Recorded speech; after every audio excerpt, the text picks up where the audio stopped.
offering our loving pranams at Swami's Divine Lotus feet. Very, very warm good morning to all of you. Even if we realize 3 eventful days are over, so that's the way time is. Even before we realize, it just flies away.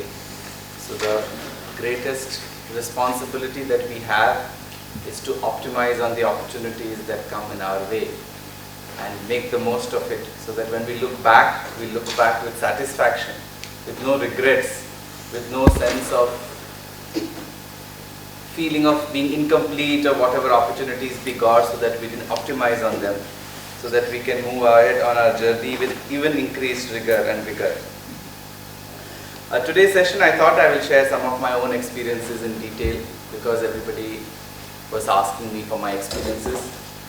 So I kept it for the last session, because the main sessions are meant to dwell on the theme of the retreat. But I thought the parting session could be of my own experiences and how at each level I have grown in my journey with Swami, and how that has given me more and more clarity as I progress in my life in age and in different stages. So my own journey with Swami began, of course, from devotees, from family of devotees right from 1965, as was introduced that day. But of course, and also we've been visiting Prashant Nilayam. So one of the Vais asked me, when did the first time you go to Prashant Nilayam? I said, when I was 2 years old. So yes, we have very fond memories, and the university was just constructed, and there's a photograph of my maternal grandfather holding me near the 2 elephants of the ad block. It was just constructed that time. It was one of the first majestic buildings out of the hill. But in more tangible terms, in 1998 was when the first steps towards Prashant Nilayam in my own spiritual journey began. But my journey to Prashant Nilayam was via USA. So usually you go to Prashant Nilayam via Mumbai. I went to Prashant Nilayam from Mumbai via USA. So I'm the only child, so my father always had the desire that I should have an international education and come here for higher studies. So my maternal grandparents were settled here after their retirement, because my uncle and all of them are here. They've been working for many decades. So they sought the green card, and after about 6-7 years, as the procedure is, we got our green card. And in 1998, we started coming here to renew the green card and also expose me to the environment and to the people and to the country and all of that. And that was the first time I went to a similar retreat that was in the northeast region. And Sri Narayan, the Sanskrit faculty from Swami School, and Srimati Geeta Ram. And then in 1999, Dr. Jagdishan from Malaysia. And every year from 98 to 2001, 98, 99, 2000, 3 years I had opportunity to listen to very eminent speakers. But the first retreat made a lot of impact on me, because Sri Narayan was the keynote speaker. And he elaborated on his experiences with Swami, on students' experiences with Swami, on reminiscing the days with Dr. Gnan Bhaskar and others I've personally witnessed. It was like a fairy tale for me, sitting there and listening as a teenager as to what it means to be Swami's student. So the first time I really started feeling from inside that I should be going to Prashant Nilayam for my higher studies. So by the time I finished my undergrad studies to relocate to America, I had made up my mind to relocate to Prashant Nilayam for doing my postgraduate. And it was quite a task for me to convince my father that all the efforts that were taken for me to come here and do my higher studies, instead of that, he should permit me to go and do my MBA at Prashant Nilayam. Now yesterday while I was talking with the Vais, that was what I shared, that parents may have a contrary view to things. But if we think something, we feel something very strongly from our heart and our conscience and our priorities in life indicate, then it is our duty to have a conversation with our parents and convince them that this is what I think is right. And I'm sure if they really love you and have your interests at their heart, they will definitely see merit in what you say and give you all the support and encouragement to go ahead that way. So in 2001, I wrote a letter to Swami. I was in the final year of my undergraduate studies. The problem was that the exams of the Bombay University and the entrance exams at Prashant Nilayam used to overlap. Both were in May. So I had to, if I would have wanted to do my MBA in Prashant Nilayam, I would not have been able to give the exam that very year in 2002. I would have had to wait 1 more year. And I was sure that my father was not going to be ready for that, sitting 1 year at home doing nothing. And the concept of sabbaticals is very, break years is very, like the president's daughter is going to take a break year before she goes to Harvard, and that's headlines in all tabloids. In India, you can't take break years. That's a break in your career in the orthodox way of looking at things. Nobody takes a break. That means there is some problem here that you have taken a break. So I was praying that the entrance exams and the final exams of the undergrad course don't overlap. So I sent a letter with one of the Bal Vikas teachers, and then I had written, Swami, please do something. If someone can do anything, it is only you. Nobody else can do anything, because these are exams. Bombay University exams are for a few 100,000 students. And the BCom degree which I was writing for, Bachelor's of Commerce, that itself had 60,000 students graduating from Bombay University annually. So that's the scale at which these exams were conducted. So I said, Swami, please do something. You always express your heart to Swami in the letter. So that was in September 2001. By November 2001, when the Diwali vacation was on, there was a circular from the University of Mumbai that for the first time in the history of Bombay University, instead of the usual postponement of examinations, the exams were advanced. So instead of May, the exams were conducted in March. And by first week of April, all exams were over. So that cleared my way, and I was able to write the examination in Prashantinilayam on the 9th of May. I still remember. I had gone to Vrindavan on 6th for Ishwaramma Day, and after having darshan, I went to Prashantinilayam for writing the examinations. So that is when I went to Prashantinilayam for writing the exams, and within a couple of days the results came out and I had cleared, and my name was like first on the list. Because of admission application number or rank, or I still don't know what was the reason, but there it was. And there were summer courses that year, so I quickly run home, got all my things packed, and I came back to Prashantinilayam. It was wonderful to be a part of the summer course, because it's a real interesting opportunity to see Swami filled with enthusiasm to kind of mold and expose the new set of students to what Indian culture and spirituality is all about. It's like when you take a new daughter-in-law into the household, the mother-in-law always wants to give her a orientation course on what is the culture of this household, how it is different from where you have come, and all of that. So this summer course was like an orientation for all the new children as to what this culture of the university and all of that is all about, and how he expects each one of us to be living up to those standards. So that is when it started, and then Swami came back to Prashantinilayam on 9th of June, and on 18th of June was my very first interaction with Swami. My mother had written a letter to Swami in Gujarati script, and I was holding that letter. We were sitting there in the first block. First block is the one just in front of where Swami used to sit, and I was sitting with that letter, and then Swami called me, and then he said, this is not your letter, isn't it? I said, no, Swami. He said, so mother's letter. Ah, yes, Swami. So then he took the letter, then she had sent it with one of the devotees, so she had put a sellotape around. And so Swami opened the letter and then started reading the letter in Gujarati, 4 sides. So he literally took 3 minutes as if he was actually reading the letter in the Gujarati script.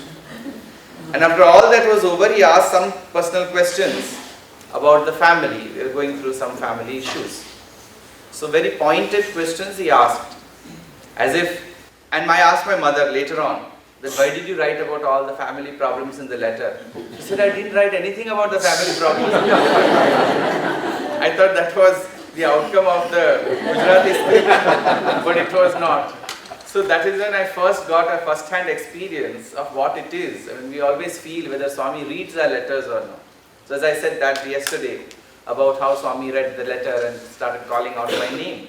And another experience in this context, Dr. Sainath, who had served Swami physically for many years. He was much senior to me, and he was a lecturer in physics in Swami's university. He had said that once when he was on duty, he was thinking that there are thousands and thousands of letters that come to Swami every single day. When does Swami get the time to read them? And then what one day Swami was doing was, he was having all the letters with him, and Dr. Sainath was in the interview room sitting there assisting Swami with the letters. So Swami was taking the letter in his hand reading, not even opening, and throwing it. So Dr. Sainath said, oh, what a cheating this is. All the devotees write letters with so much of feeling that Swami will read their letters. And here Swami is not even opening the letter. So he wanted to, that was the thought going on in his mind. So he was just thinking on those lines, and immediately Swami said, oh, so you're thinking that I'm just tearing off these letters without even reading them. He said, okay. He had a set of letters in his hand, Dr. Sainath's hand. He said, pick any letter out of this. We have these magic shows on TV. Something like that. Pick any letter out of this. There it is about a pack of cards. Here it is some different pack of cards. So he picked out one letter. He said, okay, now you're sitting there, I'm sitting here. Where you are sitting, just open the letter, okay? And read it. You read it? He said, yes, Swami. Okay, now I will tell you what written in this letter. That man is from Bangalore. His daughter is going to get married. He's requested Swami that he should shower his blessings on the daughter so that the family life is peaceful, fruitful, successful, and all of that. And then he has had some minor monetary problems. So this is what he has prayed, that Swami, that should not come in way of the future of the family and all of that. Okay, one done. You want me to open the second letter? So that is the way in which Swami used to communicate and convince the students that what we see of him is just the tip of the iceberg. Unfortunately, you have to experience Swami very closely to know what he really is as a phenomenon. Books, experiences of others, and all of that is not sufficient, because it's such a complex and complicated phenomena. That's why he made a caveat right in the beginning, that don't even ever try to understand or analyze me. You experience me. And each of these experiences is enough to reveal one facet. Because as Professor Kasturi used to say, that a fish swimming in the ocean sees the reflection of the lightning of the sky in its own habitat. So the fish thinks that it is understood the complexity of how the lightning is working. But can a fish understand how a lightning strikes? No. Similarly, with our limited capacity, we think that we have understood God and His ways. Just because He looks like us, He talks like us, He spends time with us, etc. He jokes like us and all of that. We presume that this is what He is. But that is just like a fish analyzing lightning. Because the mind can never understand the one who has created the mind.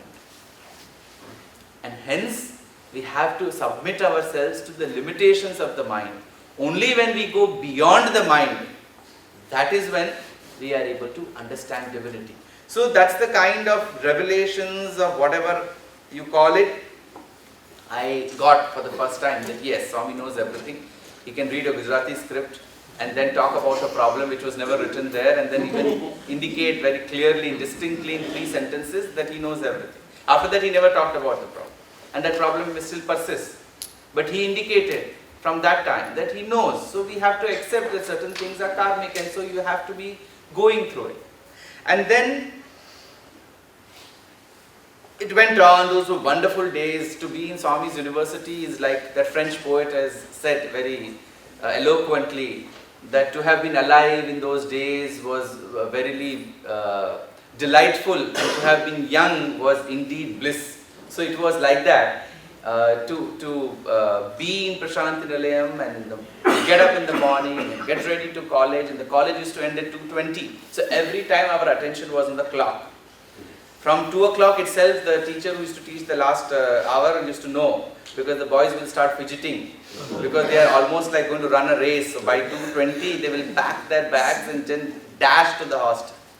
And if the teacher takes at least even 5 minutes more, you can actually make out that the boys are almost restless to leave the hall and go. I mean, when we look back at what the Gopikas and others used to feel, we got some understanding from this, that we, with very limited devotion that we had, the power of attraction was so strong. What it would have been for them in terms of the magnetic power of Krishna and the love that the Gopikas had for Krishna.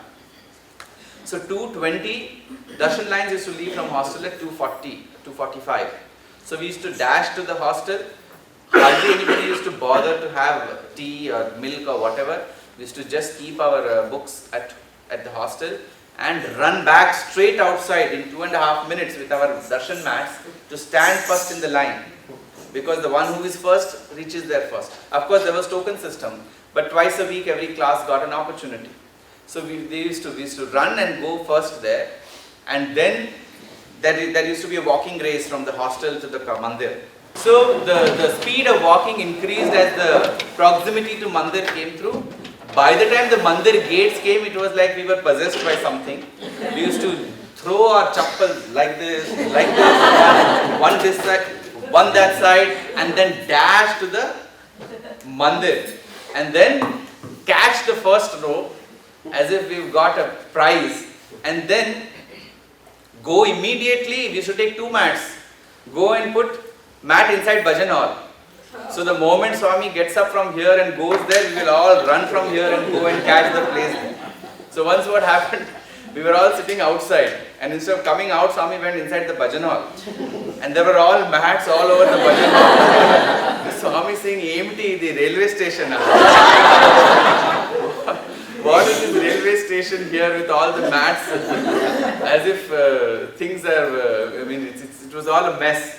So that was the kind of priority in our life. We were all the time thinking. We never thought, today when we look back, we never had any thoughts of what is going to be our career, what kind of job we will get, what is the specialization we want to have, how much salary we earn.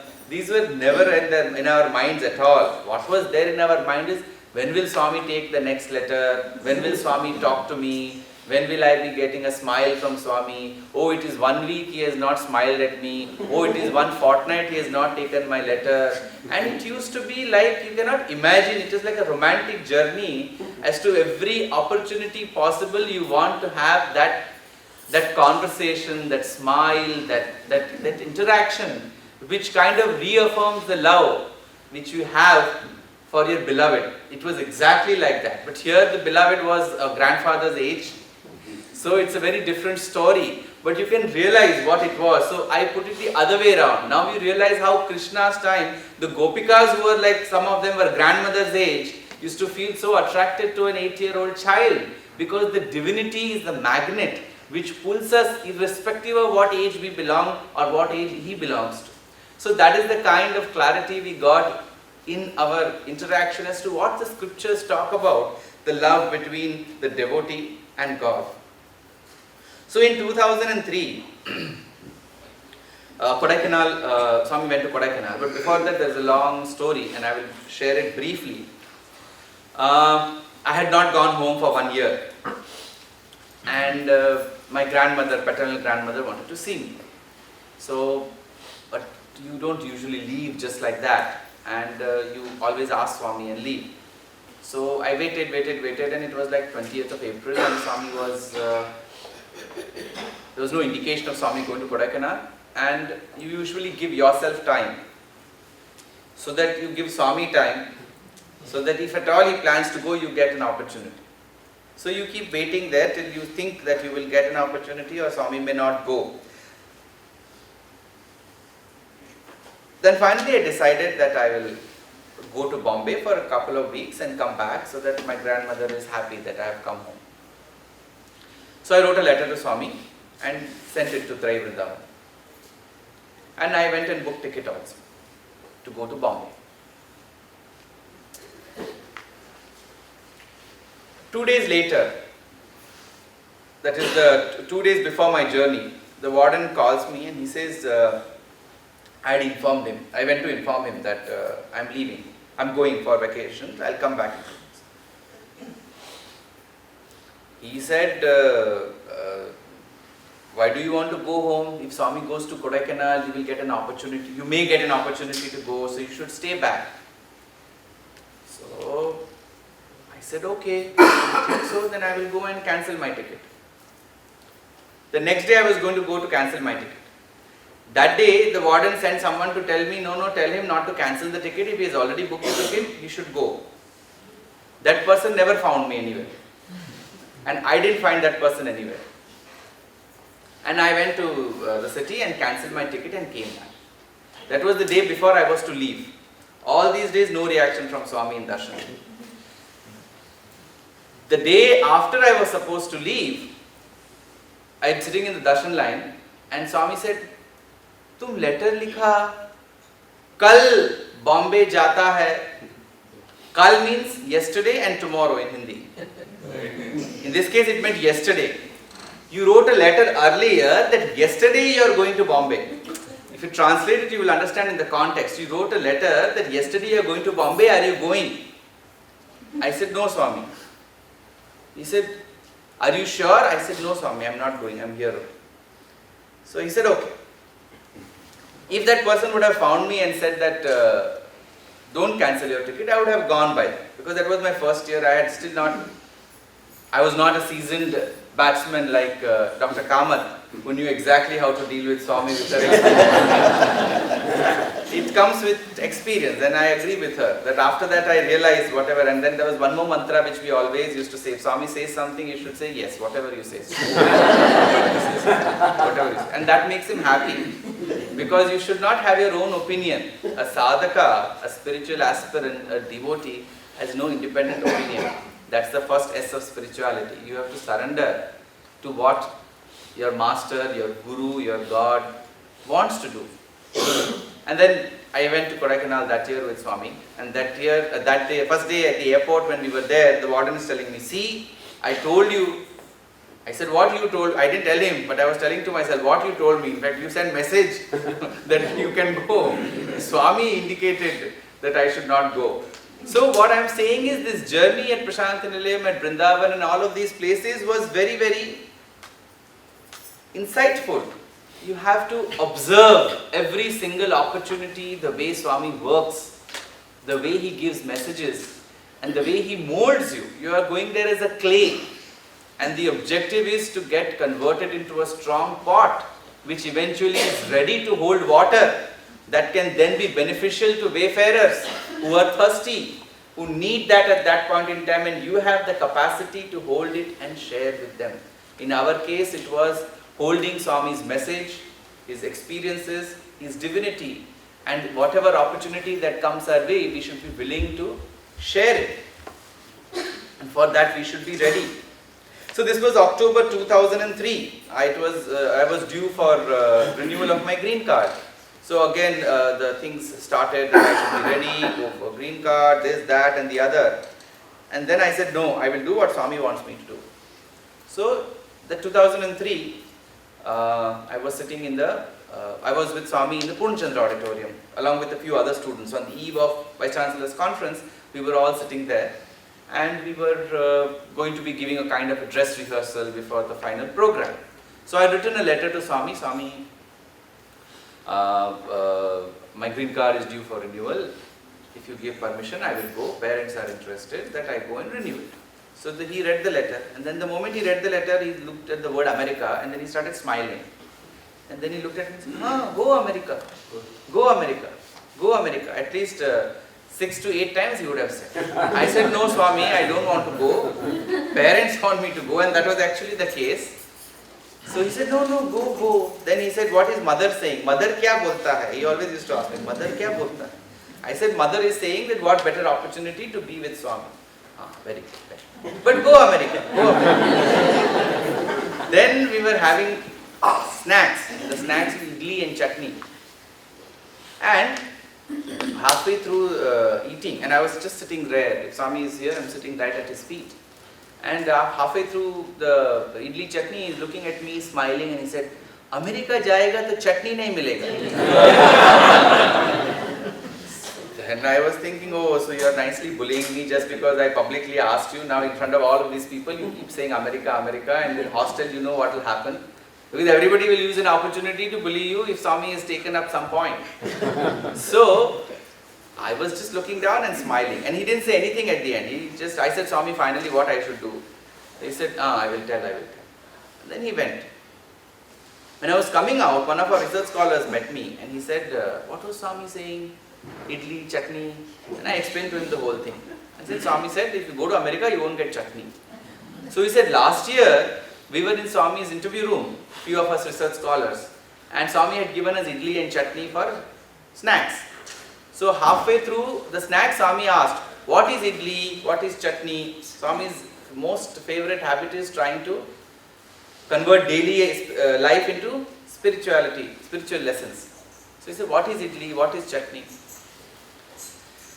Said, Swami, after all the analysis, said, Swami, idli is big, so God is idli, chutney is small, so world is chutney. Swami said, no, world is idli, God is chutney. Why? Because without chutney, there is no value for idli. So without God, there is no value for the world. So God is chutney. So then the deduction from that experimental analysis was that because if Swami said that if you go to America, you won't get chutney, means if you go to America, you won't get me there physically. So that was the message of the Master as we read in the scriptures, how he used to give symbolic and indirect messages so that you have to be intelligent enough and focused enough to understand what he wants. So I got my message. And then I told my parents, especially my father. And he said, oh, so based on idli and chutney now you'll make me. I said, whatever idli, chutney, vada, sambar, whatever you want, I'm not going. He said, are you sure? I said, yes, I'm very sure. That's what I shared with the Wise yesterday. That you have to have a conversation with your parents. So many elders in the organization also told me, no, all this is fine, but you shouldn't burn your boats for your future. I said, when the person who is going to take me across the ocean only has made a decision, I'm not worried about burning of the boats. New ones can always be constructed. But that is what I want to do, what will make him happy. We'll proceed with that. But then there is another interesting experience. This was 2004 March. We were about to leave, we were about to finish our MBA program. And then Swami was, usually the tradition was that we give some gift to Swami at the end of our year, which students wanted to give, like a token of our appreciation. So our batch decided to give a robe to Swami, colored robes, because Swami had not worn colored robes since many years. So we thought we'll give a hint to Swami that we are bored of orange. Please wear your original white for birthday and maroon for convocation and yellow for Janmashtami and Guru Purnima. So we gave exactly these three robes. We got it stitched at the tailor in Bangalore who stitches Swami's robes. These are classified information which only the university people have access to. So who is the tailor, what is Swami's measurement and all of that. So we got all of that ready, and then the warden, Dr. Shashank Shah, and a few of my classmates went to residence Purnachandra with a letter of gratitude and these things nicely packed and all. So Swami sent message that tell the boys, he accepted the letter. When they said, Swami, they have given robes, he said, tell the boys I don't want robes. If they want robes, I will give them. So the message came to the hostel, we were all in our room, my room, and then we were chatting there and we were all upset, fuming. That first of all he is not wearing colored robes. When we gave colored robes, those also he rejected, and now he is saying that he will give us robes. Okay, let him give us robes. If he gives us robes, we will give our parents, and they will put it in their altar for worship. So those boys said, okay, why don't you go and tell this to Swami? You are jumping around here. Why don't you go? I said, why should I go and tell to Swami? There was a big picture there. I said, he's here, he's listening. Please give us robes so that we can give our parents. So I said that, exactly that. Next day morning, Swami was going to the hospital. So he slowed down the car near our hostel and he called the warden. And he said, today evening tell all the boys to come in time to Mandir. I have to distribute something. So when there is a distribution, everybody will be in time for two reasons. One is discipline. Secondly, if Swami is giving something, you always want to get that opportunity from his hand. And those are things you cherish for a lifetime. Unfortunately, I always tell my students after I became a teacher, that we all run for a pen, for a cloth, for whatever that Swami wants to give because we want to cherish it. But when Swami is giving his message, we are not cherishing it. We are not keeping it close to our heart when it is his most important thing, because the pen is perishable. The cloth will wither away, but the message will be imprinted permanently on our hearts. That is the most valuable gift that Swami wants to give us. So that aside, so that day we all went to Mandir in time, and when we went there, all over the veranda and portico, there were piles of robes, orange, everywhere. And Swami was standing there like this. Come. And the distribution started. Everybody, literally every student. It started with the university first, then higher secondary school, then faculty members, then old students sitting in the alumni block. Everybody got a robe there. And after everything was over, I was sitting behind, 10th row. So he's looking in my direction like that and then smiling. So I was like, yes, thank you very much. Fast forward to Vrindavan, a month later. It was the 8th of April and I was going to be in Vrindavan for that vacation because I had finished my MBA. So that day I got delayed for darshan. So Swami was about to come out for bhajans and I ran from the hostel to sit in the darshan line because usually that devotees will not know. But when Swami is looking at students very keenly, you think, oh, Swami has so much of love for students, he is looking them. That is one thing. Secondly, he is taking attendance as to who has come, who has not come, so that he knows exactly whom to reprimand. Because he was very particular about all these things because our parents have sent us there so that we optimize on the opportunity. We should not be absconding. So I was sitting in the last row and there Swami came, sat in the bhajan on his chair. I was sitting in the last row and for the next 40-45 minutes he was looking at me intermittently. When Swami looks at devotees, they will be thrilled. Oh, Swami is looking at me. When Swami looks at students, a couple of times they are thrilled. But if he continuously looks at them, they are not thrilled. They know that something is in store. And then you start analyzing all that you did in the last few days, and weeks and months. And the self-audit is in super fast mode going on. To know exactly where is the error that has been committed and what lies in store. So that happened, then he got up, went inside and then we were invited to go, we were called to go inside Trey Vrindavan. Luckily the line in which I was sitting got the first token. So in a couple of minutes I landed up in the 4th row in front of Swami. So first he was looking at me, though I was sitting in the last row. Now imagine I have to go and sit in front of Swami in the 4th row. And you know Trey Vrindavan, 4th row means where this brother is sitting. So he sat there, I was sitting there and then Swami came and the first thing he said, I was just holding a letter.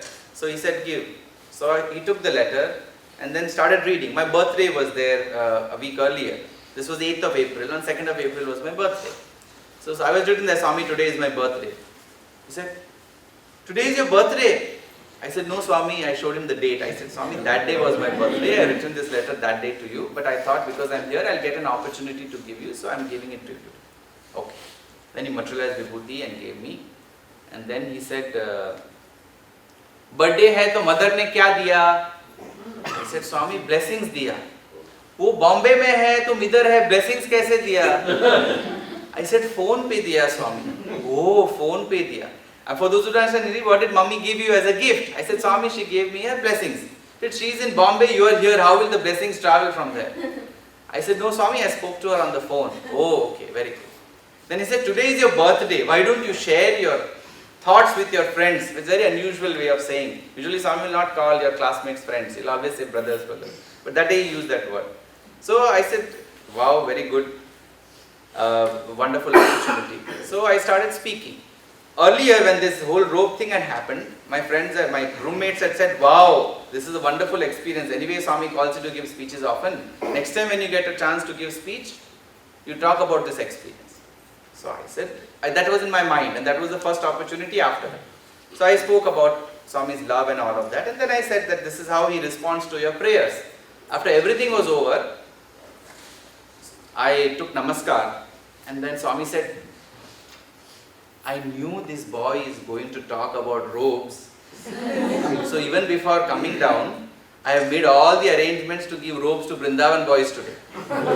So he sent Dr. Ravi Kumar upstairs and he saw that already there were piles of robes ready in Swami's room for distribution. And he said, see, I didn't give Prashant Nilayam boys. I gave Prashant Nilayam boys, I didn't give Vrindavan boys. So this is for all the Vrindavan boys. And the first robe he called and I got a second robe that day. He called me and he gave it to me. Then I realized that right from the time I came from darshan to the time I gave my speech, he was interested and he knew very well that I am going to talk about the robe that is there in my mind. And much before that, he had made the arrangements to distribute the robe. So commonly you would think that, oh, because this fellow mentioned, Swami gave robes.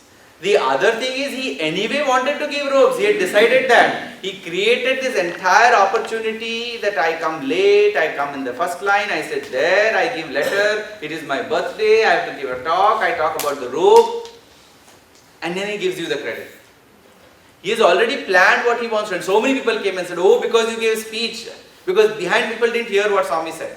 That first few rows heard that he had already kept the robes ready. So many people came and told me, and even now so many people, Narayan Rao and all of them from the schools nearby always used to remember and say, oh, because of you we got robe that day. I said, yeah, right, I know how much of it was because of you. 2 months later, in June 2004, Swami, I went home finally after a gap of 25 months. 25 months I had not gone home. So I went home and I wrote a letter to Swami. Swami, I am going home. I'll come back as soon as you come back to Prashanti. That is what I wrote there. Because we usually look forward to Swami's guidance and instruction as to what we should be doing going forward. So Swami came back to Prashanti on 7th of June. And I returned to Prashanti on 10th of June 2004. And my concern was what Swami is going to tell me. Because I wanted to stay there and be with Swami for more time and forever. And you never know when Swami will give instructions. It can be a couple of weeks, it can be a couple of months, sometimes it can be a couple of years. He will test your patience and see how much of patience you have.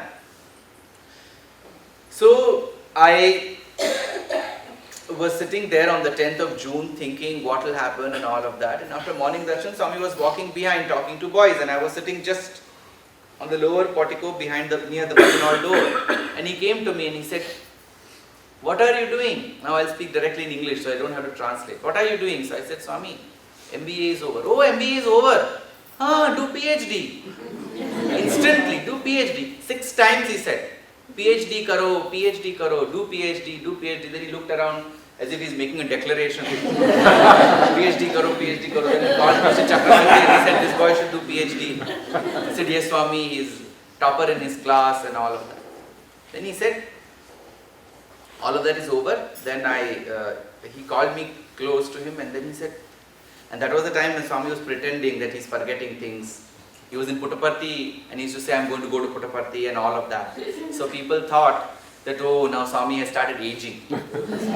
So he called me close to him and he said, you said you are going to foreign land, you're going abroad. Are you going? This was 6 months earlier, that idli chutney letter. I said, no, Swami. He said, you're sure? I said, yes, Swami. Manchidi. That was the first acknowledgement after 6 months that he was happy with my decision. For 6 months I had no clue whether I had done the right thing by by not doing what most elders had suggested, or I was on the right path. Fine, I'll come back to that later. 2005 January, so this is a long story which I'll keep telling you in different stations. 2005 January, we had sports meet. Every year we have sports meet, and I was in charge of one of the items, one of the events. The second item. So the first item was, I was in charge of the first item. The second item was a Shiv Tandavam dance at an elevated about 9 feet platform. So those people were not, on the final day, those people were taking too much of time to set up. Till the stage for the second item was set up, the first item couldn't start because it was a continuous one. So I went on top of the stage and I was trying to set all this right in a hurry so that you finish fast so that the item can start. Swami sitting on stage. And I kept on straightening that thing, and finally I ended up falling down from 9 feet and hurt my back. And from stage and from Hanuman Hilltop and everywhere people saw like one apple I fell from the tree. So I was bruised and I hit myself, but immediately I got up and hid myself behind the stage because it shouldn't become a scene. Because there are thousands of spectators there waiting for the program to begin. All of that happened, then I came to the stage, near the stage to have Swami's darshan, and after that I went to the hostel, and then my injury really started. I was not well for many days, and I had fever and all of that, and I had back pain, and a little bit of that still persists. And almost 2 weeks later, this was 11th of January, 26th of January, I wasn't feeling well still. And we have this morning Republic Day program and flag hoisting and all of that. 26th January is Republic Day of India. So we have the flag hoisting in Swami's University. Independence Day, Republic Day. Both days we have flag hoisting. Swami always used to say, at least these 2 days of the year you should go for flag hoisting in honor of those people who have given their lives for the freedom of India. Earlier he used to come and even give discourses on these days and talk about patriotism and all of that. And Dr. Kanvaskar would have been there physically. So I was not having the strength to stand for those 7 minutes during the flag hoisting, followed by the Vice Chancellor's journey. So I decided that I don't want to make a scene there by collapsing or whatever. So I won't go. And I was having tremendous amount of cough. Lot of things caught up in the 2 weeks. Then finally in the evening I decided at least let me go for darshan and bhajans. So I'm sitting somewhere behind, my clothes were also not ironed, none of those things, and I'm sitting there in the 10th, 12th row. Swami comes, sits there, and then from the 10th, 12th row he is calling me like that. So I went there. Then he said, where is the letter? So I had written a letter after my fall, I had written a letter for Swami and kept it with me. I said, Swami, it is in the book there. We usually carry it in a book so that it doesn't fall down or something.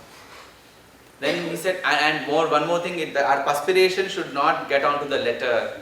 The letter should be so neat and clean. See, there was so much of emotion attached with everything that we used to do, because we wanted everything to be given for Swami.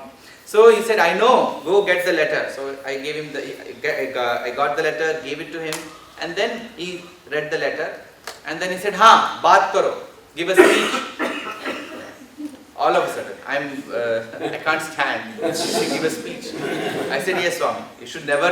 You never ever tell Swami no, because he knows better than you what is good for you. So I said, yes, Swami. Should I go now? See, that is what, now on hindsight, I always try and analyze. We were so implicitly obedient because we never applied our minds.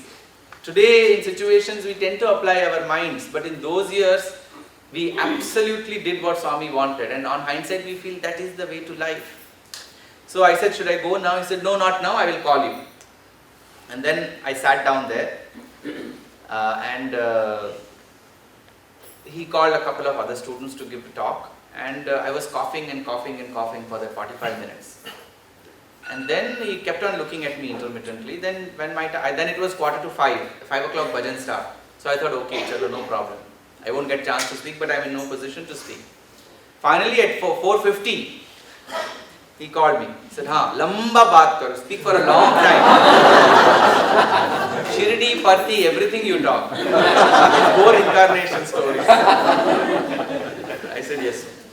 How much time? He said, I will tell you, go and talk. So I went, started talking. 22 minutes. Not once did I cough. That I realized after everything was over, because you were so focused on Swami's form that you are very conscious. You imagine Swami is literally sitting next to you and you are not supposed to be looking at him, but you are supposed to be talking to the audience, but he is listening, and there are so many times when he has corrected us in public, which is good, which is a proof that he is actually listening to you. Otherwise you think he calls someone to speak and then he is working on different levels. But he is corrected Telugu, he is corrected fact files, he has added points. Those are different stories. So after about 22 minutes after I had exhausted whatever I could think about to speak, you can imagine, as if talking to 20,000 people was less. Talking to 20,000 people for 20 minutes without any preparation, when you don't have the capacity to stand and talk. After everything was over, he called me near him and then he materialized and gave this green ring. It didn't end there. I went back at home, in the hostel room. I was sleeping at night, and then I get a dream. In the dream, Swami came to me, and I was lying down. I wasn't well, so he came to me with a few other people inside the room. And then I was trying to get up to take Pad Namaskar, but I couldn't get up because my back pain was quite and all of this I never felt the back pain while I was giving speech and all. So all of a sudden he bent down in the dream, and then he gave me a jerk like that. And then he lifted me up like that, and then he put his hand on my head He said, live a long life, healthy life, happy life. So, the Swami who works at the physical level, the Swami who works at the metaphysical level, the Swami who works in our minds is the same. We distinguish him as that, oh, he told this in the dream, then he told this physically, then he told this through thoughts. But for him, he is just operating at different levels because that is the best form and time and way to operate with you. But the journey with him continues at each level of interaction, because for him, it is not that whenever he spoke in public or in person is what is the only authentic communication. In whichever other form he has had a heart-to-heart or direct communication with you, all of that matters. So then we move forward, 2005. And then in 2005, we were in Kodaikanal. Swami asked me to give a talk. After that, I sat down. Then he said, this boy, he was going to go to America. Passport, visa, everything ready. But last minute cancelled. You know, Swami used to speak like a child. English, he'll speak in phrases, in broken lines. But when you see his letter, like the one I showed that day, it is British English. And that fourth script of writing with those curved handwriting. So you know he is playing around in multiple ways. So I knew exactly what he meant. 2006, we were going to go to, November 22nd, 2006, Swami had introduced me to the President of India during the convocation, just for a few seconds. And 22nd of December, 1 month later, I was sitting there behind in the mandir thinking, oh, 1 month is over, Swami has not spoken to me and all of that. And suddenly someone comes from Bhajan Hall saying, Swami is calling you, Swami is calling you. So I went inside, I was sitting backside of Bhajan Hall, I went inside Bhajan Hall, and then one of my classmates, co-researcher, said, Swami is looking for you. So I went inside. It seems Swami had asked this boy, where is that boy who wanted to go to America? The fact in all of this, I never wanted to go to America. But that was my his tagline for us. So where is that? So this boy didn't know. Then finally, Lakshminarasimhan sir, who was the registrar, he knew the story. So he realized that Swami is asking for me. So when I went inside the interview room, Swami looked at me and he said, this boy, he wanted to go to America. So he sat there and then he spoke to all of us and then he said, I'm taking you all to Chennai for the Atirudra Mahayagna to give talks. And he spoke for about 1 hour, 15 minutes. We were about 5-7 of us and then some elders, Mr. Chakravarti, Mr. Giri, All India President and all. And how Swami respects hierarchy. That whole thing was over. Then he said, he told Gokak, 2005, no, Gokak was not there. He told Mr. Chakravarti, All India President was there. He said, tell Srinivas, these 5 students give very good speech. No, sorry, 2007. So Mr. Gokak was there, Mr. Chakravarti was there, Mr. Giri was there. Mr. All India President was not there. So he told Mr. Gokak, first, Mr. Gokak is Vice Chancellor.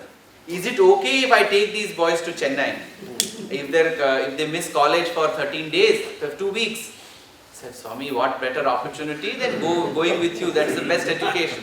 Living with God is true education, as they say. Right? Living for God is true devotion. And living in God is true spirituality. So living with God is true education. Yes, Swami, please take them. He said, Swami, I will send many other MBA boys. They will also get lessons in practical management. Then Swami told Chakravarti, tell Srinivasan that these boys are giving very good speeches. Can arrangements be made for these boys to accompany me in the flight? See how Swami respects hierarchy. How Swami will not say, I am the Chancellor, I am the founder trustee, besides the point that I am Guru and I am also your God. That point doesn't matter to him. But in the organization, the way he will respect hierarchy, he will ask the Vice Chancellor, is it fine if they go? He will tell the Secretary of the Trust to ask the All India President who is organizing the event and say, ask him if it is fine that these 5 boys, 7 boys accompany me because they are good at giving speeches and there will be many public meetings and so they can address the audience. So of course Mr. Chakravarti said, yes Swami, definitely. He said, it will be nice Swami, like earlier if you take some MBA boys and go, like Swami took in 1990 to Madras, same place, you would recollect that. So all that over and then Swami told us, see, I am taking you like my 5 life breaths. We were 5 boys. So he said, Ma panch pranam laga teeskoni veltunnanu. Meeru andaru baga prepare cheyandi, manchiga maatladandi. He said, I am taking you like my life breaths. Prepare well for your speeches and speak well. Then he, a couple of times later on he called, said, see, Chief Minister is coming, Governor is coming, you should speak well. They will know how our boys in this university are trained and groomed, and that was the enthusiasm which he had for that event. Fine, event went off very well. The Chennai story is another story. In 2007 April, I got my first salary, and that I have narrated in my talk about the other ring, how I gave my first stipend and all of that. And then how I had given my letter and he was calling out my name and all of that. That time, he also told me, when will you finish your PhD?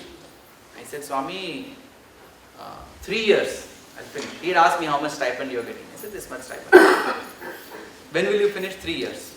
Then he said, try to finish in 2.5 years. I said, okay, Swami, with your grace, I'll finish.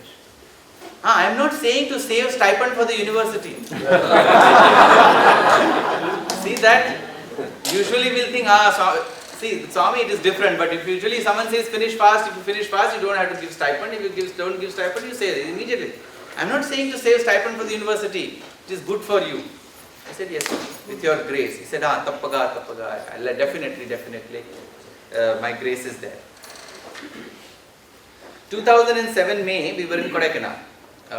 Chairman of Sundaram Finance Company was there. He was the convener of the Satsai Trust, Tamil Nadu. And Swami usually likes to ask the elders about how old the boys look, what are they studying, because many of us used to look much younger than our age. So he will want them to know, and then he will say, oh, these boys are not school boys or college boys, they are doing PhD. But incidentally, Mr. Jikaraman already knew I was doing PhD. So he said, Swami, he's doing PhD. And Swami said, you know from beginning, that's why, otherwise he doesn't look like that. Then he asked me, okay, tell him what all you are doing. So I said, Swami, I did MBA. Then Swami repeated, he did MBA. I said, Swami, I finished my MPhil also. He said, Chudi, when MPhil is also over. Then I said, Swami, currently I am doing PhD. By the time I finished that, saying that, Swami was almost choked. He said, see now he is doing PhD. This boy wanted to go to America and he's choked. He's choked when he's saying, this boy wanted to go to America, but he stayed back with Swami. See how much he has studied now. He's got so much of education.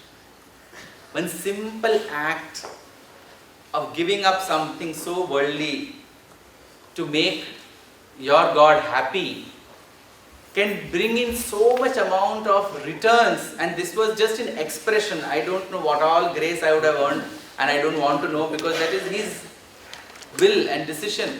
But the very fact that a small trivial thing can bring tears to his eyes is a matter of a lifetime's fulfillment, because the greatest joy you can ever cause is to make God happy. Swami always used to say, if God is happy, if your Guru is happy, if your Master is happy, then the whole world is happy. And if the whole world is happy and God is not happy, then that happiness is of no use, because that is temporary happiness. So in 2007, that's what he remembered. 2010, fast forward, completed my thesis. I had done 1100 surveys and 100 interviews with top management leaders and all of that, 9 case studies and all of that. Quite a rigorous research work, because I always felt whatever you do, you should do it in the best way possible, because it is an offering to Swami. The moment you write that this is dedicated to Swami, and we write that in our thesis, in our reports and everything, then the content and the intent, both of that should be worthy of that dedication. Because if you submit substandard stuff and saying, this is for Swami, then you are kind of insulting the master by giving him substandard stuff and saying this is dedicated to him. So we have to be very careful when we write that and when we do it. So I always try and remind myself. So 2010, it was 21st of August, it was MBA anniversary, Silver Jubilee. And I was offering my thesis to Swami, and then the conclusion of my thesis was that the employee value systems are the core of an organization's success amongst all the other stakeholders. If the employee value systems are in place, organization will succeed in the long run, because the culture will be strong, the culture is strong, the performance is strong, customers are happy, suppliers are happy, shareholders will be happy. This is the whole hypothesis and results which are inductive in nature.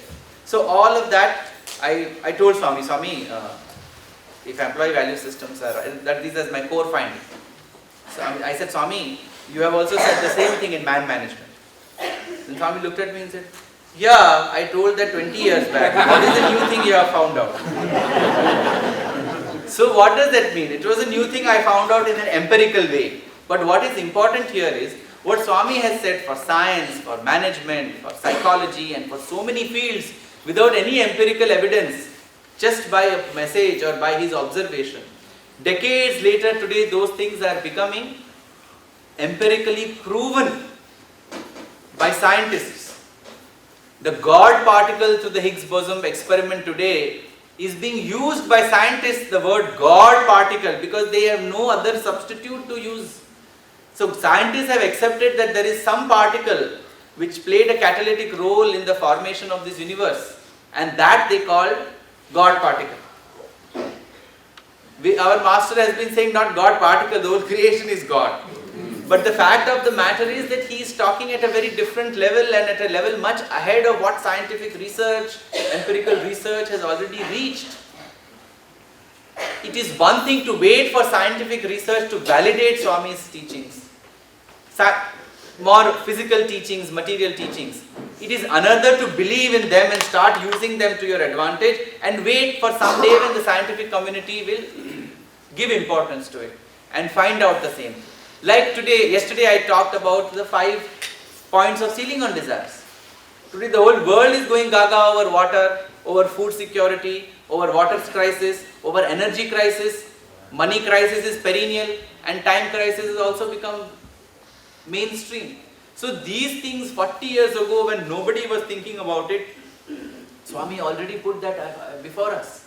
So when we read Swami's discourses and we find something, we feel, oh, this is not something which is validated in the more day-to-day life by research or by empirical stuff and all of that. But the fact of the matter is that these things don't need to be validated.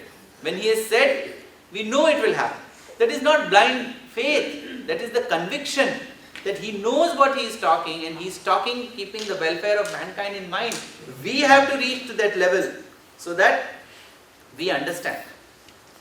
In November 2010, I got my thesis, I got my degree from Swami's hand. I was the last person to get the degree from Swami's hand in the last convocation that he physically presided over. In 2011 January, Swami said I should apply for postdoctoral research. So I had applied for postdoctoral research. And Swami was not keeping good health, so till April 2011 nothing was moving. And then we know what happened. On 24th April, when Swami left, a couple of days later, of course, we were all lost in our thoughts and in the vacuum that was created. I realized that 4 years earlier, in April 2007, when Swami had said, try to finish your PhD in 2.5 years. Don't take 3 years. What it meant. I still took 3 years. But because I was told 2.5 years, I took 3 years, as is the way with research. I mean, there are very few like Dr. Gyan Bhaskar who finished PhD in 2 years. It's a record in our university, and you should know about your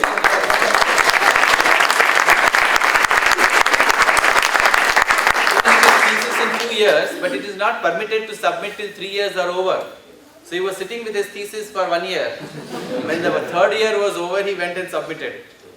But that is a different story, because people like Dr. Gyan Bhaskar are unique. But for management research also, because it is more based on primary data and all of that, it takes a little longer. So he said 2.5 years, I took 3 years. If I would have said 3 years, it would have taken 4 years inevitably. Usually it takes 5 to 6 years. That's when I realized, when he said, it's good for you if you finish in 2.5 years. I knew what he meant by that message. We think that Swami left abruptly. We think that he wound up without any logic, without anything, without any notice. He had very well planned his exit, and I can give you a dozen examples, and I don't want to get into that because it's a very morose conversation. But there were indications from 1999, March, when he first told in Purnachandra during a conversation with students. Some conversation he said, I can...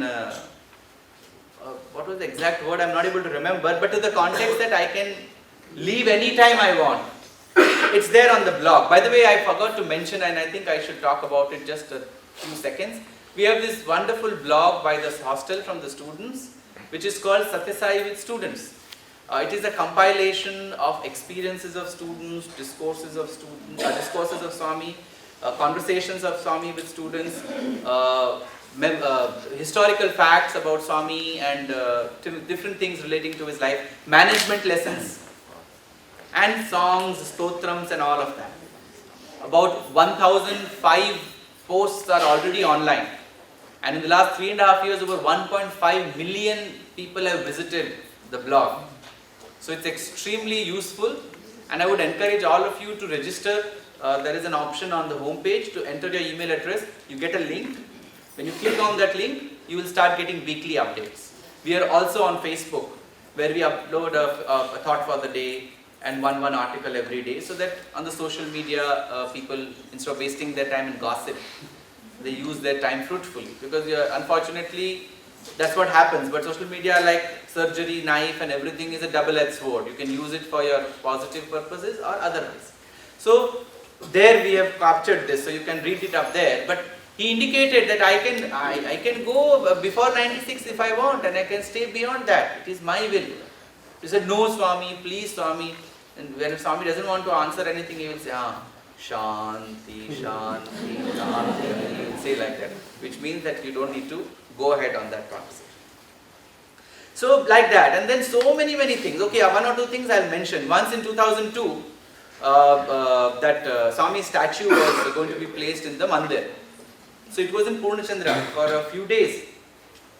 So two of the people who were serving Swami were cleaning the statue, because it was to be installed the next day. So they were cleaning the statue and admiring it, because very beautiful statue. It's now in Chaitanya Jyoti. So Swami was behind the curtains looking at them. They didn't know. Then Swami came out all of a sudden and he said, now get used to looking at the statue. 2002, July. So these people said, Swami, you said, still there is a lot of time. I said, Swami, you said 96 years. And Swami said, what? I said, Swami, you said 96 years. And then Swami asked, what the third time? That is not that he has not heard, but you are not understanding. So then they paused when he said. They said, Swami, then slowly they said, Swami, you said, I said. Now I am only saying that you get used to seeing the statue. So he had given enough indications over the years, even as, of course, many of them were not out in public. But 2007 in Guru Purnima, after Guru Purnima, there was a drama by one of the Satsai schools on Shirdi Sai Baba. And there is that scene of Shirdi Sai Baba where he goes into a trance for 3 days. And then he comes back. It's famous, the Shirdi Sai Baba movie, if you have seen, it's a very nice movie, you should see it. Swami had, by the way, Swami had guided that movie. The first shot of that movie is taken in Dharmakshetra. And Swami had gone to see the premiere with the students, Dr. Ravi Kumar and their batch in the 70s. In 76 it was released in Bangalore. Along with the students, the whole theatre was booked for Swami to see Shirdi Sai Baba movie. And Swami was very happy. So in that, Shirdi Baba goes to trance for 3 days and he comes back. So just after that scene was over, he went inside the interview room with 2 students who were serving him. By that time Swami was on the chair. And Swami told the students, see, Shirdi Sai Baba, you saw in that scene, he was lying in state for 3 days, and after that he came back. Swami said, I will also be lying like this here for 3 days. But after 3 days, I will not come back. So these boys were like taken aback because they didn't expect it. They said, no Swami, why are you talking like that? You should not talk like that. Still there is a lot of time. So Swami was very happy.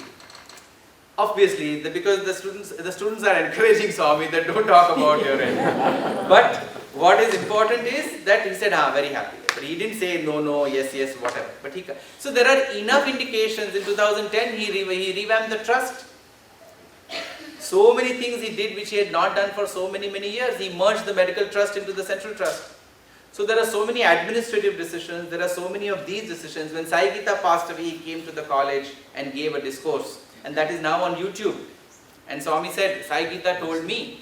See, when he says Sai Gita told me, Sai Gita is a medium to communicate something that is going to come. He said, Sai Gita told me, Swami, you are not going to be there for many years now. I can't live after you are gone. so I am leaving before you. And he said that, and he was in tears while saying that. And Professor Anil Kumar refused to translate. He said, Swami, you want me to translate all this? I am not going to translate. You know what kind of relationship. I am not going to translate. What is all this, Swami? So he had given enough indications, including you finish your PhD in 2.5 years. So there was never an abrupt ending to Swami's exit. And in 2011, Swami left. In April 2011, same year, I'll just conclude in a few minutes. Same month, I was thinking now Swami has left physically, what I will do, and I got a dream. No, that time Swami was still in the hospital. I got a dream, and I was sitting in the Kulwant hall, and I was sitting and editing some discourses because I was the head of the publications division. So I was editing some discourses, and some people, and all of a sudden people started looking above me. So I was like, you're busy doing something, you don't know what's happening around you. All of a sudden, Prashant, when there is a hush hush, the boys who are sleeping will get up, those who are talking will shut up, and those who are reading will look up. So that's what, so our signal was, when boys start snapping their fingers, means the interview door is open. And there are many such indications. But Swami is 2 steps ahead. Even before the interview door opens, the curtains of the interview window will open and he will look from there, whether the boys are talking or not, and catch them coming outside. I saw you. When the interview door opened, you were straight, but till then you were chatting away to glory. So I was focused on my work. And then all of a sudden, everybody is looking at me. So I was wondering, and then I saw that they are not looking at me, they are looking behind me. So when I looked behind, Swami is standing there in the dream, and he's looking at me. And then I looked it up, even when he said, Swami said, very good. You have to ensure that my message is interpreted and understood by everybody in the right way. That is what he said that in that dream. And that kind of motivated me to continue the work with Sai Publications, which we were doing. 15 books became 30 books, because that's a mandate. When Swami is not there, why we should work on books? But he's giving a clear mandate before he goes, that you have to interpret my message, and he told me that.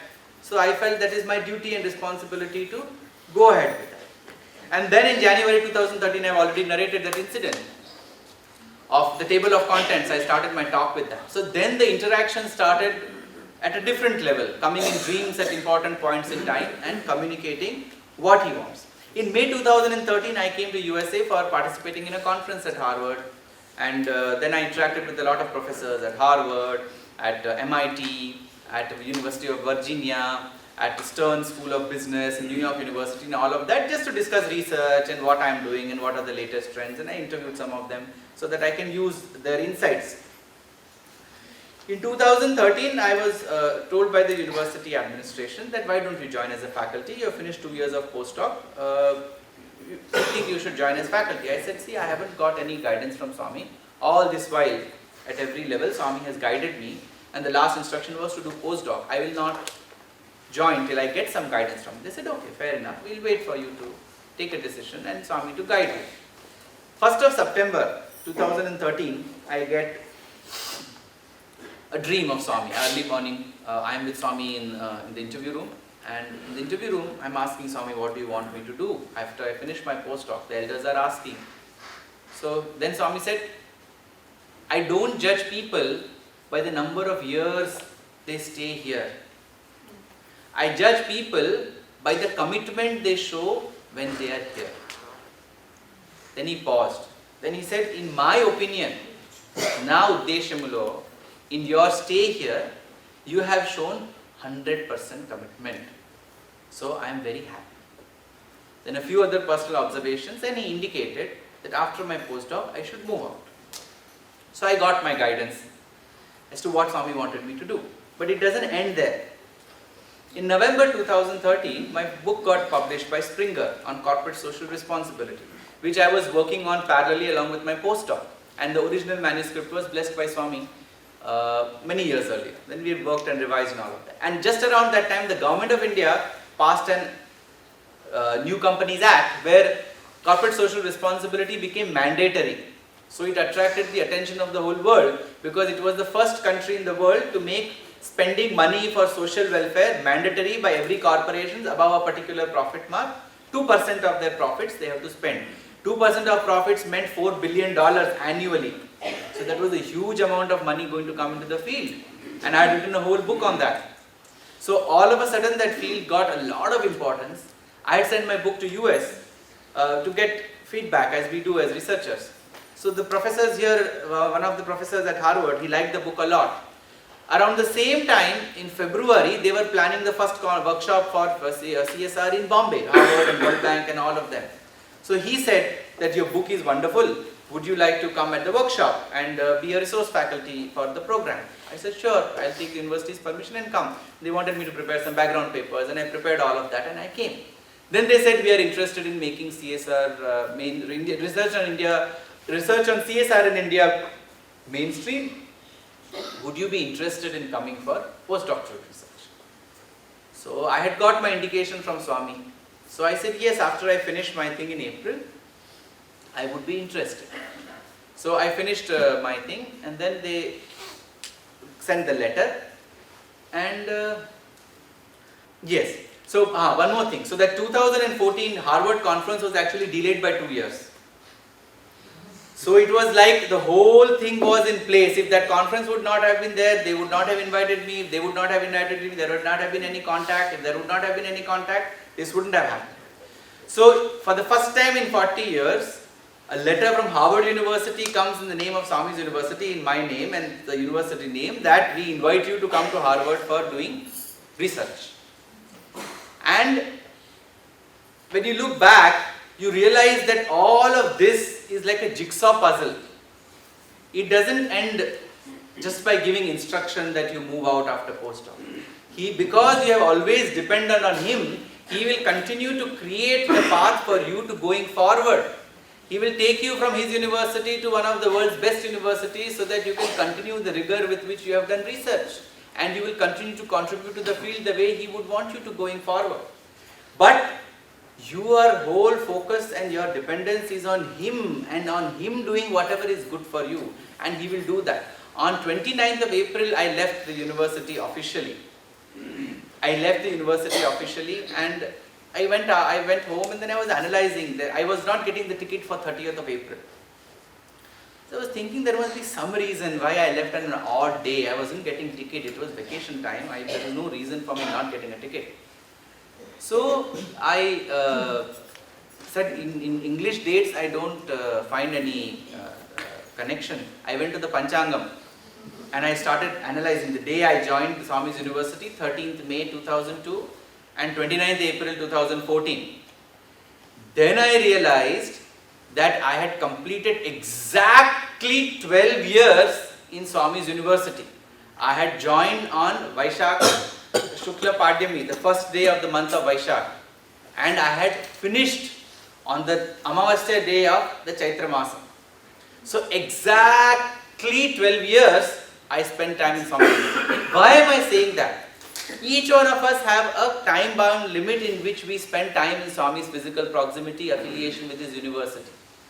Once the time is over, whatever the reason that Runanubandham is over, another Runanubandham starts, your karma in another area is to commence, so it will happen. But if you want even one more day, you cannot stay. This way or that way. Some people are told to go, some people want to go, some people don't get tickets. We all experience that as devotees so many times. But this was really intriguing that 12 years means 12 years. Whether Swami is physically there or is omnipresent there, when your time is up, you have to leave. So that is the kind of insights that I always try and analyze it. What is the message that is coming from all of this? And what is it that I am learning from this, and how I can then mainstream it into my daily life and actions? And then finally, the last part was on 15th of September, the first day when I was going to join Harvard for my visiting scholar's position. Early morning I got a dream from Swami. Swami came for darshan line. I was sitting in the first row. Swami came walking. He came close to me. He gave me something. He spoke to me something, to give something to someone, and then he patted my back like that, and he went away. And after that he again came back. We students were sitting, and Swami sat with us, and then he was talking for a long time and went away. So darshan, sparshan, sambhashan, everything over. That day I was to join Harvard University. I was entering a new phase in my life. Then when I got up, I realized how in June 2002, in a similar dream, sitting with students, Swami had said, this boy wanted to go to Harvard University. He stayed back because he wanted to spend time with me. Those 12 years of staying back and the time that I was destined to spend with you was over. And my journey continued where my father would have wanted me to be, where my career would have wanted to move ahead. And that time gap in between is a time gap for us. What we receive in that is what is most important for him. And the continuity of what remains as to what we had planned and what actually happens is his responsibility and his will. So this entire scheme of events communicates that whether Swami is in the physical form or he is not in the physical form, he is always with us. As long as we have the faith and conviction that Swami is doing everything, he will continue to guide us in whichever form and format that is best for us. But to presume that Swami is no longer accessible and hence we cannot get anything, and then we go here and we go there and XYZ is getting experience and ABC's house, Vibhuti is coming and PQM is getting experience of some miracles, you keep going house to house, that is of no use. Because you are substituting the form which Swami wanted your connection to get cut by other alternatives. Then you are defeating the purpose to which Swami had built this entire edifice of taking you from the form to the formless.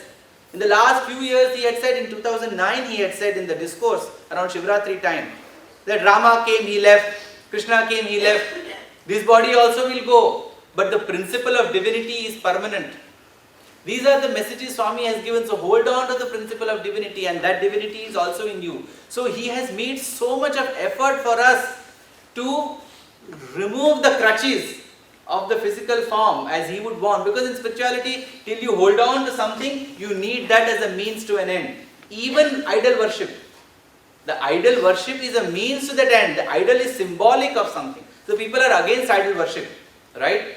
People say, why idol? Why not directly God? Right? So Vivekananda and one king, I'll just conclude, but a couple of spiritual points. Vivekananda and a king had a conversation. He said, what is all this idol worship and rituals? Waste. You are unnecessarily worshipping a stone. Why respect a stone? So then there was one huge portrait of the king's father there. So Vivekananda said, okay, now I will spit on this portrait. So this king got angry. He said, how dare you say that? He said, it is only a painting, paper kada. It is a paper. If I spit on it, what difference make? No, it is my father's image. It is your father's image on paper, so you are so possessive about it. If I can have my God's image in a stone and consider it as God and worship him so that I can feel connected, why shouldn't I feel connected with him through that? That is the inner significance of all these rituals and all these means to an end. But the objective is to move from that to the final one. The problem is that we get stuck in the rituals, we get stuck in the idols, we get stuck in all our presumptuous notions, and then we do only that. Swami always used to say, it is very good to be born in a temple, but it is not good to die in one. Not literally. Literally also, but figuratively. What does that mean? It is very good to be born in an organized religion, because the culture, the rules, the regulations will discipline you into a regular life. But it is not good to die in one. Means don't limit yourself to the temple and the deity. You should be born, or you are born crying, Koham, Koham, who am I? You should die smiling, Soham, Soham.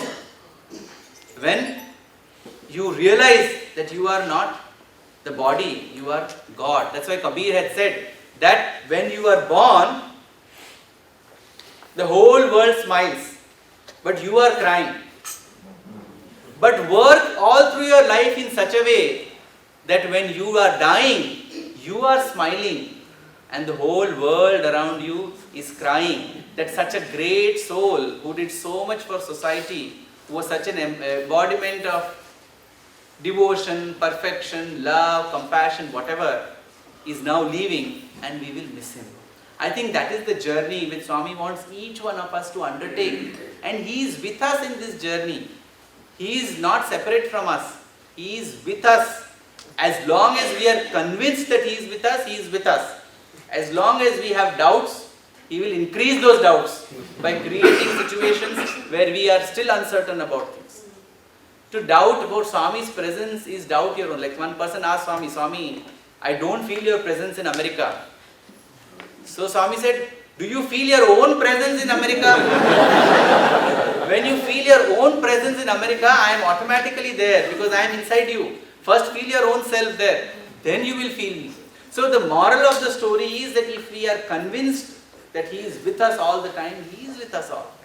I am not separate from you. I am in you. And who is that in? We have to go back to the fundamental. He is our very soul.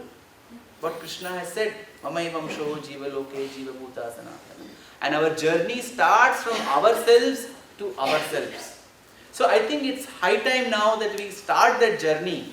We no longer have to be worried. See, this is a common question. Who will be the next good speaker? Please come and talk in our center. We don't have to wait for another speaker to come and talk or the same speaker to come and motivate you. Each one of us have to go and motivate people outside. There are 6.2 billion people in this world. There are 1 million Sai devotees. We all have to be like army generals. And we have to be the beacons of hope and encouragement and motivation for others. We cannot afford to dilly-dally and say that we need clarity, we need clarification. Till how long we need clarification? Even people on wheelchairs want clarification. That is the time when they have to be fully detached. I mean, I don't mean otherwise. What I mean is, with every passing year, when the body is withering away, the soul should be maturing. That is the effort that we have to make. That is our agenda before us. So each one of us has to be that inspiration which goes out in the world and asserts our divinity, not literally, but in our actions, in our deeds. And that is the greatest tribute we can offer to Swami. Because that is what he wanted. One more last story. Swami said once to, Swami is very upset with the students. He said, I am not going to talk to the students. So Professor Sampath was pleading with Swami on behalf of the students. This Kishore sir told me. So he was pleading with Swami on behalf of the students. Swami, boys, after all, age, stage, and all of that. Swami said, yes, I understand. But these boys are wasting their time. You know what I want each one of them to be? Then he said, he pointed to himself. He said, I want each one of them to be like me. Not wearing orange robe and having black hair like him. But to be as divine and assert his divinity the way he did. That is my expectation from these students and devotees. But they are whiling away their time in stupid and trivial pursuits. That's why I feel so agitated. When will they make the most of this lifetime and the opportunities and the message that I have given them? It is only when we do that, will we really be making an offering to Swami. Bhajan, Nama Sankirtana, Seva, study circle, everything is only a means to an end. That is all fine. It should not become an end in itself. If we do that consistently and have that as our goal and follow our responsibility of inspiring hundreds around us, that will be our real offering to Swami. That will make Swami really proud and happy that these are my devotees for whom I gave all my life for 85 years. Jai Sai.